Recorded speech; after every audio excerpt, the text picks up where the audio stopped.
La misión de Giovanni Papini.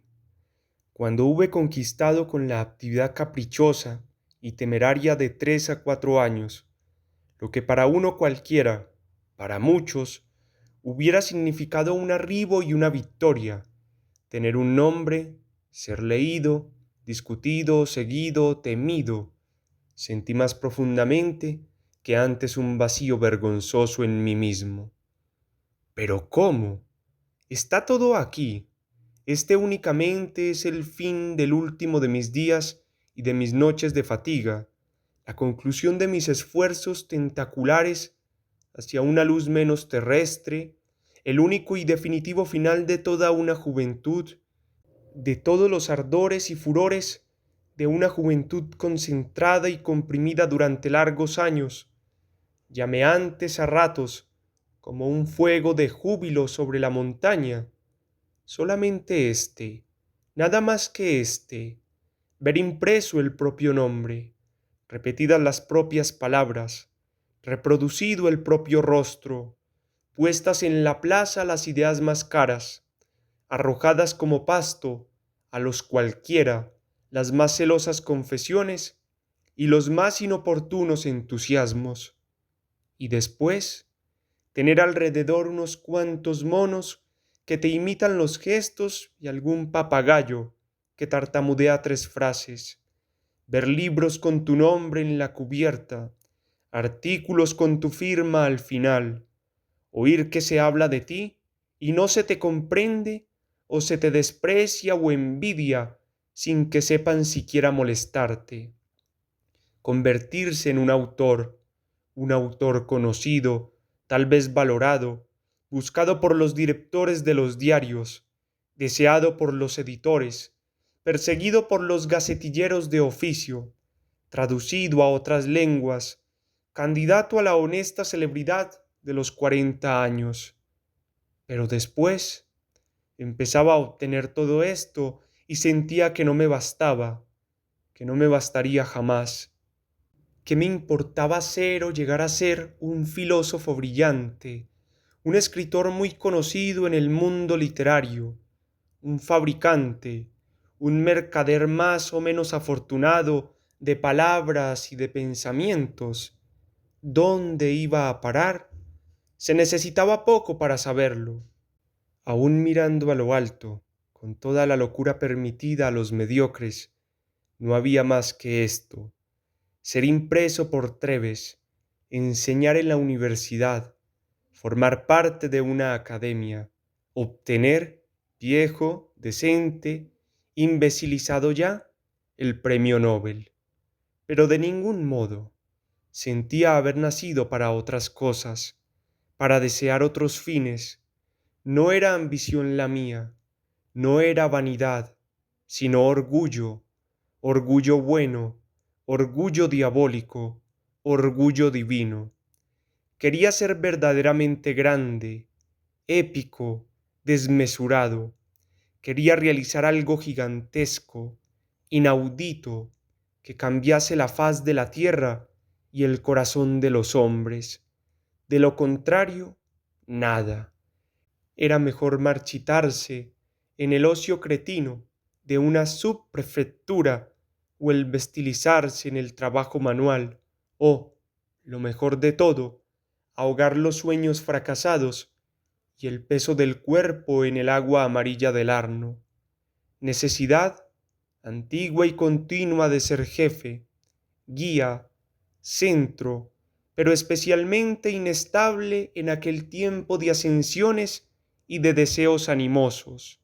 Confieso, no me importa mucho el por qué, pero quería que los ojos de todos se volviesen hacia mí, al menos un momento, y que las bocas de todos hubiesen repetido mi nombre, fundador de escuela, iniciador de secta, profeta religioso, descubridor de teorías o de ingenios admirables, capitán de un partido nuevo, redentor de almas, autor de un libro de 100 ediciones, maestro de cenáculo, cualquier cosa, pero el primero, el más célebre, el más grande en cualquier cosa.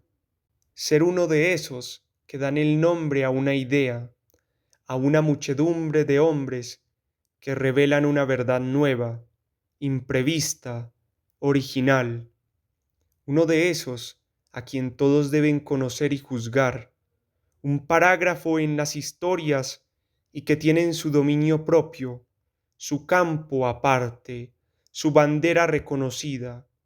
No me importaba el por qué, no me importaba el cómo, pero no quería quedarme a un lado, en segunda o tercera fila, entre las personas sencillamente interesantes, sencillamente curiosas, cultas e inteligentes.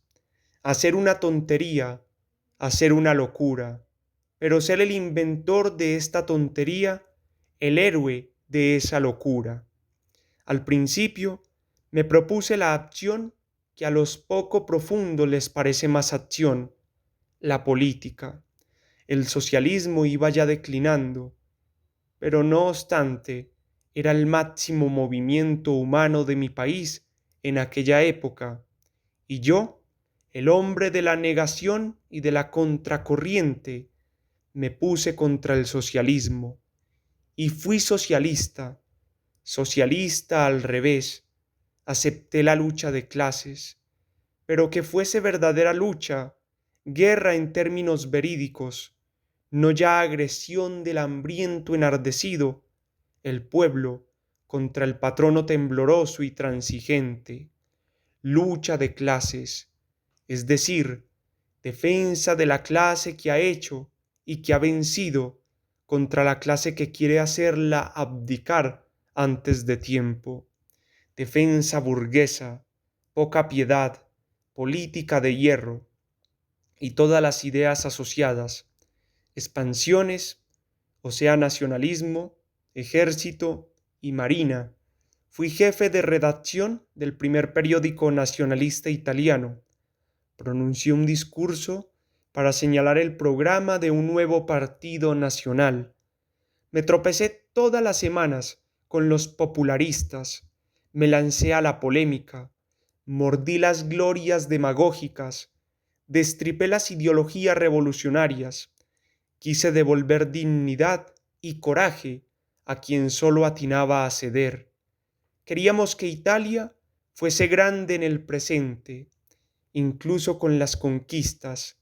Pensábamos en África, pedíamos acorazados y tratábamos de reavivar un poco el espíritu imperial que pudiera haber todavía en Italia después de las derrotas de Abisinia.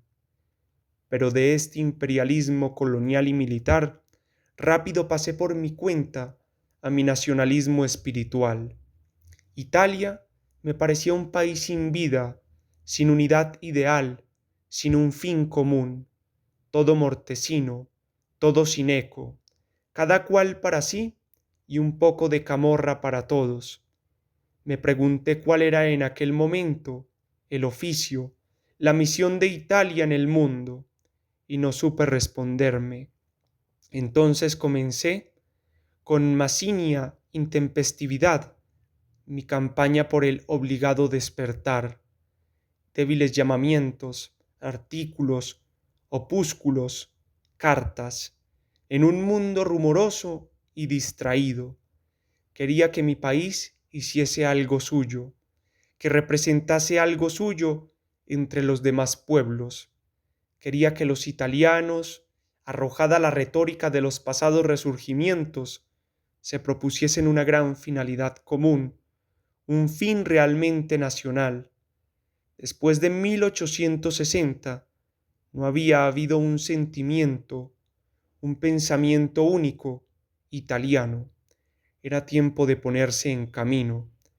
Una nación que no siente en sí la pasión mesiánica está destinada a deshacerse.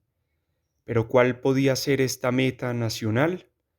Yo mismo no estaba bien seguro.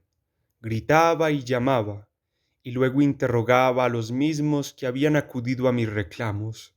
Decía, la preparación del dominio espiritual de las cosas. En Italia el espíritu había sido siempre privilegiado.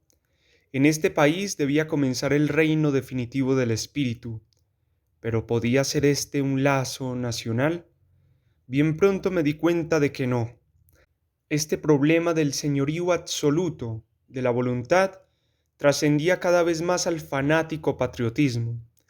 Era necesario dirigirse a todos los hombres y trabajar para todos. No más los intereses físicos de un puñado de tierra, sin los intereses espirituales de toda la humanidad. Creía con toda la fuerza de mi alma tener una misión en el mundo, una misión mía, una gran misión. Me parecía todos los días que yo era llamado a hacer lo que otros no hacían, ser yo llamado a transformar de punta a cabo hombres y cosas, a desviar el pacífico curso de la historia. ¿Quién me llamaba? No lo sabía, no lo sé.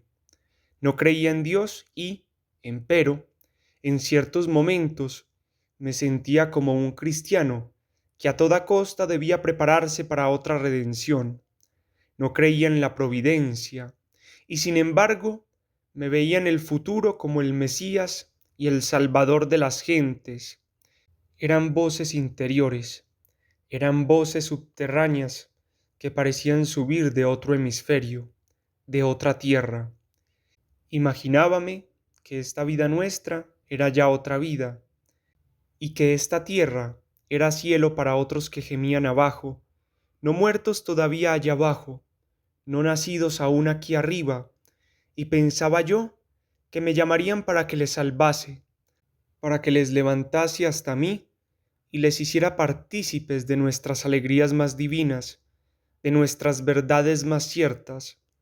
Algunas veces mi estado de ánimo se asemejaba al de un Dios que oyera a una multitud dolorosa implorar a sus pies invocando felicidad y liberación, muerte y redención, y me conmovía como nunca me había sucedido leyendo a Marcos, a Laura, Sid, a Mateo y a Juan, y una vez lloré sobre una simple y desnuda vida de Mazzini. Me sentía misteriosamente empujado a hacer algo por los hombres, por todos. Me parecía haberlo prometido ya antes y que había llegado la hora improrrogable de cumplimiento. Me había hecho a mí mismo, debía hacer a los demás, había destruido, debía reconstruir, había despreciado la realidad, debía cambiarla y purificarla. Había odiado a los hombres, debía amarles, sacrificarme por ellos, hacerles semejantes a Dios. De otra suerte, ¿de qué aprovecha el haber venido a la tierra? ¿De qué sirve haber renegado crudamente del pasado? ¿O rehacerlo todo y empezarlo todo y sublimarlo todo con un esfuerzo colosal de amor y de voluntad hasta hacerle habitable, cansado de ver, de comentar, de juzgar lo que otros hacia a todo, desde las alegrías instintivas de la vegetación a las satisfacciones de una regular celeridad europea y americana? Volvía en mí también para la acción el peligroso dilema infantil, o todo o nada. El saber solamente no me bastaba ya, quería obrar. No me contentaba plenamente el escribir, quería grabar mis voluntades en las cosas y en las almas. Quería salir de esta contemplación sin fin, de este batallar de palabras y de conceptos muertos, de estos fuegos artificiales, de ideologías efímeras, de cohetes paradojales y de girándulas fantásticas. Y estaba cansado de ver, de comentar, de juzgar lo que otros hacen, de criticar y deshacer solamente. El mundo puramente cerebral, verbal y papelístico en que me debatía se me aparecía árido y sin esperanza. Érame preciso salir de él para alguna empresa más vasta, más fecunda, más concreta, pero no ya para sumirme en la vida primordial y animal de todos, en los asuntos habituales, en los quehaceres ordinarios, en la acción que es simplemente lucha por el pan, por el hecho, por el dinero, por la mujer o por la autoridad. Quería obrar, pero no obrar humanamente, como los demás, como todos. Muy otra cosa había que hacer, pero nadie pensaba en ello. Vivir, sí, pero no la vida de costumbres y siempre igual. Obrar, sí, pero no para los antiguos fines. Mi paso sobre la tierra debía dejar una huella más profunda que la de una revolución o la de un cataclismo. Quería, en suma, que comenzase conmigo, por obra mía, una nueva etapa de la historia de los hombres, inaugurar una nueva era, un periodo absolutamente distinto, un tercer reino. El hombre había sido, en los tiempos primitivos, bestia pura, fiera vegetativa. Después había ascendido a la humanidad, había construido instrumentos, se había enseñoreado de las fuerzas de los animales, del viento y del fuego, había desatado poco a poco el pensamiento de los lazos de la pura conservación, se había sublimado e iluminado en el arte, pero su vida estaba todavía llena de supervivientes animales. La barbarie quedaba en él bajo la indumentaria del gentleman y las perfecciones de la vida mecánica. Los fines últimos y comunes de la vida eran los mismos de los antepasados: comer bien, gozar las mujeres más bellas, mandar a los más débiles, robar a los demás todo lo más posible. Las alegrías supremas y verdaderamente superanimales del pensamiento por el pensamiento, del pensamiento puro y desinteresado, de la contemplación y de la creación artística, eran para muy pocos, y en esos pocos reducidas frecuentemente a pocos momentos. La humanidad estaba, pues, en un estado intermedio, entre la fiera y el héroe, entre Calíban y Ariel, entre lo bestial y lo divino. Era menester arrancarla de aquella ambigüedad, de aquella contaminación, matar, extirpar todo lo que había aún de infrahumano en el hombre para hacerlo sobrehumano, no más hombre, acercarlo a Dios, hacer de él la verdadera divinidad, infinitamente viviente en el espíritu y para el espíritu. ¿Cuál es la parte más alta, más última, más noble y pura del hombre? El alma. Queriendo obrar sobre el hombre en sentido elevador, era necesario obrar sobre el alma.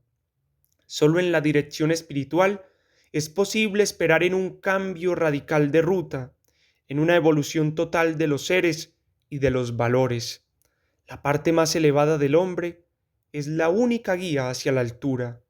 En la vida presente del espíritu está ya la semilla, el principio de la futura vida divina del hombre. La contemplación del filósofo, el éxtasis del místico, la creación del poeta, todo lo que aleja de las humillantes necesidades de la conservación corporal, del asqueroso gozo de los intereses terrestres, está el espíritu. Y el espíritu es dúctil, es maleable, perfectible, reserva en sí promesas indefinidas y sorpresas indefinidas y sorpresas inesperadas, da señales de poseer el germen de otras facultades y el primer movimiento hacia admirables desenvolvimientos. Si algo de nuevo y de grande ha de surgir en la vida del hombre, surgirá del espíritu. Si queremos perfeccionar al hombre, es preciso perfeccionarle el espíritu. Todos los valores están en él, como están también todas las razones de la vida exterior y todos los motivos de los actos. Si él cambiara, toda la vida cambiaría. Si se propusiese fines diferentes, si destruyese en sí algunas preferencias y conquistase otras, la existencia de la humanidad se convulsionaría y se renovaría. Todas las cuestiones, nacionales, sociales, morales, son en el fondo nada más que cuestiones de alma, cuestiones espirituales. Mudando lo interior, se muda lo exterior, Renovando el alma, se renueva el mundo. Y el mundo se iba renovando absolutamente. La vida de los hombres, lenta, pesada, atormentada, vulgar, física, infernal, me asqueaba siempre más. Deseaba que también los demás experimentasen este asco y encontrasen la fuerza para salir, para relucir, para renegar de la vida del cuerpo, de la vida tradicional, de la vida bárbara y salvaje, enmascarada malamente y hecha más atroz, con hierro, carbón y electricidad.